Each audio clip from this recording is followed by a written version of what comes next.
వార్తను మీకు చెప్పడంలో మా ఉద్దేశం మిమ్మల్ని కలవరపాటు గురి చేయడమో మిమ్మల్ని భయభ్రాంత గురి చేయడమో కాదు. అక్కడ జరిగిన వార్తను చూపించడమే మా ఉద్దేశం. సో ఈ ఘటన చిత్తూరులో జరిగింది. చిత్తూరు జిల్లా కుప్పంలో ఒక దారుణ ఘటన చోటు చేసుకుంది. ప్రేమ వ్యవహారంలో కూతురుని కత్తితో పొడిచాడు ఓ తండ్రి. ఇది ఒక రకంగా పరువు హత్యగానే భావించాలి. పరువు హత్యని మధ్యలో ఎక్కువగా జరుగుతున్నాయి. ఇప్పుడే నేను చెప్పాను ఒకటి పరువు హత్య గురించి. అనంతపురం జిల్లాలో జరిగిన పరువు హత్య గురించి మాట్లాడుకున్నాం. తాజాగా మరొక ఘటన చోటు చేసుకున్న ఆంధ్రప్రదేశ్లో కుప్పం నియోజకవర్గం ఈ యొక్క పరువు హత్య చోటు చేసుకుంది. కూతురు కౌసల్య ప్రేమ వివాహం చేసుకుందని తండ్రి శివప్ప తనపైన పగ పెంచుకున్నాడు, కోపం పెంచుకున్నాడు. కుప్పంలో వీరిద్దరి మధ్య కొంత సంధి కుదిర్చేందుకు, ఇద్దరి మధ్య సయోధ్య కుదిర్చేందుకు, పెద్ద మనుషులు రాజీ కుదిర్చేందుకు పంచాయతీ ఏర్పాటు చేశారు. పంచాయతీకి పెద్ద మనుషులతో తండ్రి శివప్ప అక్కడ కూడా వాగ్వాదాన్ని దిగాడు. ఏకంగా పెద్ద మనుషులతో వాగ్వాదం దిగడమే కాకుండా కత్తి తీసుకొని కూతురు కౌసల్య పైన, అల్లుడు చంద్రశేఖర్ పైన, మరొక వ్యక్తి రమేష్ అనే వ్యక్తి పైన కూడా దాడి చేశాడు. సో ఈ దాడిలో రమేష్ అనే వ్యక్తి కడుపులో కత్తి ఇరుక్కుపోయింది. రమేష్ పరిస్థితి ప్రస్తుతం విషమంగా ఉంది. ఏకంగా కూతురు పైన కూడా దాడి చేశాడు. కూతురు కూడా మరణించినట్టు తెలుస్తోంది. సో కూతురుని కత్తితో పొడిచాడు తండ్రి. కూతురు కౌసల్య ప్రేమవాహం చేసుకుందని ఈ రకంగా కోపం పెంచుకున్న తండ్రి శివప్ప ఈ రకంగా దారుణానికి ఒడిగట్టాడు. ఒకసారి అక్కడ సంబంధిత దృశ్యాలను చూసే ప్రయత్నం చేద్దాం. ఒకవైపు పెద్ద మనుషులు రాజు కుదిర్చేందుకు అక్కడికి చేరుకున్నారు. ఇద్దరి మధ్య సయుద్ధ కుదిర్చేందుకు మాట్లాడుతున్నారు. అంతలోనే శివప్ప ఏమాత్రం వినకుండా ఏకంగా పెద్ద మనుషుల పైన వాగ్వాదం దిగడమే కాకుండా కూతురు, అల్లుడు, పంచాయతీ చెప్పేటువంటి పెద్ద మనుషుల పైన కూడా కత్తితో దాడి చేశాడు. ఈ ఘటనలో రమేష్ కడుపులోనే కత్తి ఇరుక్కుపోయింది. మీరు చూడొచ్చు, లెఫ్ట్ సైడ్ బాక్స్ లో కనబడుతోంది కదా ఆ విజువల్స్ లో. ఆ వ్యక్తి రమేష్ అంటే ఆయన కడుపులో కత్తి ఇరుక్కుపోయింది. ఆ దృశ్యాలను మీరు చూడొచ్చు ఆర్టీవీ స్క్రీన్ పైన. సో మరోవైపు పోలీసులు కేసు నమోదు చేసి దర్యాప్తు చేస్తున్నారు. ఒకసారి ఆ సంఘటనా స్థలం నుంచి ఆ దృశ్యాలను చూస్తే ప్రయత్నం చేద్దాం. శేఖర్ సార్, నా భార్య Kausalya sir, Seetharama sir, Ramesh sir, ఈ నెలల ముందు ఆయన వచ్చి కత్తితో కొట్టాడు సార్. శేఖర్ సార్, నా భార్య Kausalya sir, Seetharama sir, Ramesh sir, ఈ నెలల ముందు ఆయన వచ్చి కత్తితో కొట్టాడు సార్. శేఖర్ సార్, నేను గ్రాడ్యుయేషన్ ప్రొఫెసర్ సార్. సరే తెలిసి మన ఇంట్లో చెప్పాను సార్. సరే మా ఇంట్లో ఒప్పుకోండి సార్. ఇంట్లో ఫస్ట్ ఒప్పుకొని లాస్ట్ ఒప్పుకోండి సార్. సరే అమ్మాయి ఉంటేనే వాళ్ళ మామూలు చెప్పి పెళ్లి చేసి ప్లాన్ చేయాలి సార్. అమ్మాయి సరే మనం పెళ్లి చేసుకునేస్తాము, తర్వాత ఎగ్జామ్ రాస్తామని చెప్పింది సార్. సరే అని చెప్పి ఏంటంటే మనం పెళ్లి చేసుకున్నాం సార్. సరే ఇంకా 3 రోజులు సార్, 3 రోజులు సార్. తర్వాత ఇంకా సరే మాట్లాడదామని రమ్మని చెప్పారు సార్.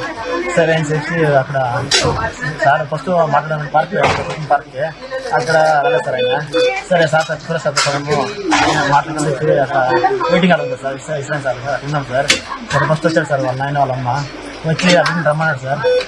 రమ్మంటే అభిని వచ్చారు, మీకు నా సంబంధం లేదు, నా అవసరం లేదు, నాకు నా మూడే కావాలని చెప్పింది సార్. ఆయన మళ్ళీ ఒక 5 నిమిషాలు అడిగాడు సార్. అమ్మాయి వచ్చారని చెప్పింది సార్. తర్వాత నాకు వచ్చి కాలుకున్నాడు సార్ అమ్మాయి అని సరే చెప్పి అమ్మాయి నాకు అవసరం లేదు అని చెప్పి చెప్పింది సార్.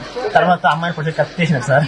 వాళ్ళ ఆయన శివప్రాయం సార్ వచ్చి అమ్మాయిని పొట్టి కత్తి తీసినాడు సార్. సరే నేను కొట్టుకున్నాను సార్. కొట్టుకున్నాను 4 ఇక్కడ బ్యాక్ సైడ్ తల్ల 3 సార్లు పడినాడు సార్. సరే అమ్మాయిని పట్టుకుంటే అమ్మాయి బయటికి వెళ్ళిపోయింది సార్. అమ్మాయిని 2 సార్లు పడినాడు సార్. వెళ్ళిపోయిన తర్వాత ఇంకా వాళ్ళ అమ్మ వచ్చి ఆ అమ్మాయి వాళ్ళ అమ్మ కొట్టింది సార్. బ్లడ్ అంతా కాకపోతే కొట్టింది సార్. ఆయనకి సరే ఆయన అనిపించారు సార్. ఆయన వచ్చారు సార్. ఆయన కెట్లనే దింపేసి దింపేసి అయినాక చూడలేదు సార్. ఆయన వచ్చేసింది కనుక. అవును సార్, వాళ్ళు నచ్చలేదు సార్. మనకి ఫస్ట్ లో ఒప్పుకున్నాడు సార్. ఆయన ఒప్పుకున్నాడు సార్. ఫస్ట్ ఇస్తాను ఆయన చెప్పినాడు సార్. తర్వాత ఆయన ఉంటాయినాడు సార్. నాకు సరే చెప్తే అమ్మాయి సరే మా మామ పెళ్లి చేస్తారో మనం పెళ్లి చేస్తామని చెప్పినాడు సార్. అమ్మాయి పేరు కౌసల్య సార్. మీ పేరు శేఖర్ సార్. చదువుకున్నారు సార్? చదువుకున్నారు సార్ 9th సార్. అమ్మాయి డిగ్రీ ఫస్ట్ ఇయర్ సార్. సరే ఆయన వచ్చి నాకు వచ్చి అడిగేసరికి అట్లా అయింది సార్. వాళ్ళ ఆయన వాళ్ళ అమ్మ వచ్చి కొట్టినారు సార్. అవును సార్. వాళ్ళిద్దరిని కొట్టకపోయా. వాళ్ళని మధ్యలో పోయి దాన్ని విడిపిస్తామని పోతే కత్తి చేతిలోనే తెలియదు, కత్తి తగిలిస్తుంది. కొట్టినాడు కత్తితోని. ఎవరు పేరు? శివ. ఎవరు వాళ్ళది? కొత్తపల్లి. గుడిపల్లి ఆగరం పంచాయతీ. ఎంతమంది మీరు? నేను ఒకటే పోయింది. ఎంతమంది గాయాలు?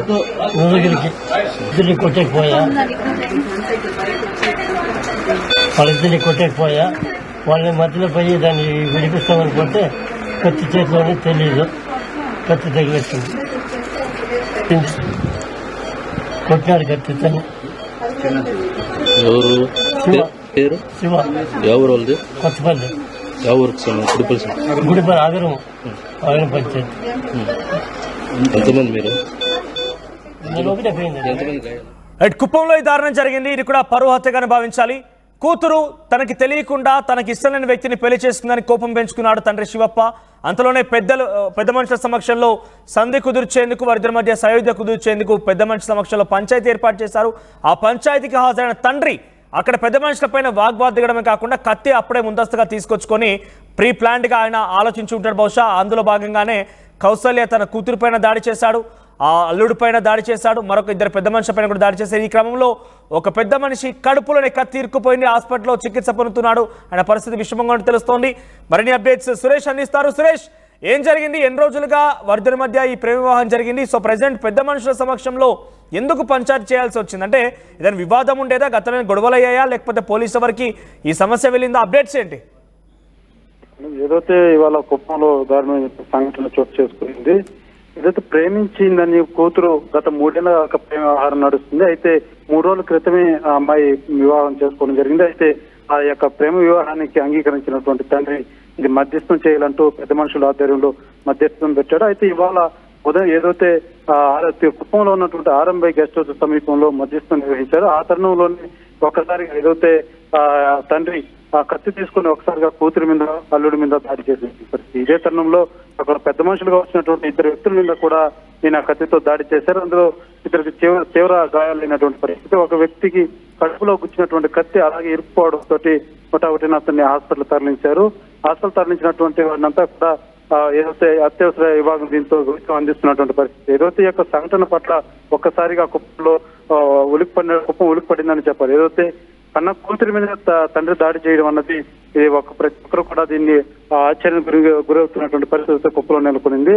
ఏదైతే 3 ఏళ్లుగా ఈ యొక్క ప్రేమ వ్యవహారం నడుస్తున్నప్పటికీ చెప్పపట్టకుండా కూతురు 3 రోజుల క్రితం వివాహం చేసుకున్నదన్నది ఆ తండ్రి యొక్క ఆరోపణ. ఈ నేపథ్యంలోనే సంప్రదించి ఏదైతే పెద్దల ద్వారా మధ్యస్థం చేసుకుందామనేసి ఇరువులటు ఎవరైతే ఆ అమ్మాయిని పెళ్లి చేసుకున్నటువంటి ఆ అబ్బాయి వరుడు వాళ్ళ బంధువులు కావచ్చు, గ్రామస్తులు కూడా మీరు కూర్చొని మాట్లాడుకుంటే బాగుంటుంది అనేసి తెలపడంతో దానికి అంగీకరించినటువంటి ఎవరైతే దాడి చేసినటువంటి వ్యక్తి ఇవాళ మధ్యస్థం జరుగుతున్న తరుణంలో ఒక్కసారిగా ఒకరి పరస్పరం మాటలు యుద్ధం మొదలైంది. ఆ తర్వాత ఈయన ఏదో ప్రీ ప్లాన్ గా తెచ్చుకున్నటువంటి కత్తి ఒక్కసారిగా దాడి చేయడంతో వాళ్ళకి ఎటు దిక్కుతాల్సిన పరిస్థితి. ఏదంటే ఈయన దాడి చేస్తారనేసి వాళ్ళు ఎవరు కూడా వచ్చినటువంటి పెద్దలు ఎవరు కూడా ఊహించలేదు. ఈ రకంగా వ్యవహరిస్తారనేసి కూడా ఎవరు ఊహించలేదు. అయితే ఏదైతే మధ్యస్థానికి ముందు సానుకూలంగా మాట్లాడుకున్నా తెలిసినటువంటి వ్యక్తి అక్కడ వచ్చినాక మాటలతో మాట్లాడుతూ ఉండగా ఒక్కసారిగా కత్తితో దాడి చేయడం అన్నది మాత్రం తీవ్ర చర్చనీయ భయాందోళన గురి చేసినటువంటి పరిస్థితులు అయితే నెలకొన్నాయి. రైట్ సురేష్, సో కుప్పంలో పరువు హత్య చోటు చేసుకుంది. తన కూతురు తనకు తెలియకుండా వేరొక నచ్చని వ్యక్తిని పెళ్లి చేసిందని కోపం పెంచుకున్న తండ్రి శివప్ప ఈ దారుణాన్ని కొడిగట్టాడు. ఈ దారుణ ఘటనలో ఒకసారిగా అటు కూతురు అల్లుడు ఇద్దరు కూడా గాయాల పాలయ్యాయి. మరోవైపుగా మరొక 2 పెద్ద మనుషులు కూడా చాలా తీవ్రంగా గాయాలయ్యాయి. సో ఓవరాల్గా పరువు హత్య అని మనం రోజు చూస్తూనే ఉన్నాం, రోజు వింటూనే ఉన్నాం. ఈ నేపథ్యంలో పరువు పోతోని తన కూతురు వేరే వారిని చేసుకుంటానని భావించే తల్లిదండ్రులు కానివ్వండి, లేదంటే సోదరులు కానీ ఇంకెవరైనా కూడా తన కూతురు తన ఇంట్లో వ్యక్తి వేరే ఒకరు పెళ్లి చేసుకుంటే పరువు పోతుంది, కానీ ఆ వ్యక్తిని చంపేసి జైలుకి వెళ్ళినా పరువు పోతానట్టుగా భావిస్తూ ఉన్నారు. సో ఇది కొంత ఆలోచించాల్సిన విషయం. చాలా పెద్ద ఎత్తున ఆందోళన కలిగిస్తోంది ఈ వరుస హత్యలు అనేది. చూద్దాం మరి ఏం జరుగుతుంది. ఒకసారి అలా చూడండి, ఆ టీవీ స్క్రీన్ పై రైట్ సైడ్ బాక్స్ లో కనబడుతున్న వ్యక్తి అల్లుడు, అంటే ఆ అమ్మాయి తన కూతురుని పెళ్లి చేసుకున్న వ్యక్తి ఆయనే. ఇక మరో లెఫ్ట్ సైడ్ బాక్స్ లో కనబడుతున్న సమయంలో అక్కడ చూడండి ఒక బహుశా అది మృతదేహం అయి ఉంటుంది. సో పోలీసులు అక్కడ తనిఖీలు చేపడుతున్నారు. అక్కడ వెపన్ ఉంది, అది కత్తిలా కనబడుతోంది. పోలీసులు తనిఖీలు చేపడుతున్నారు.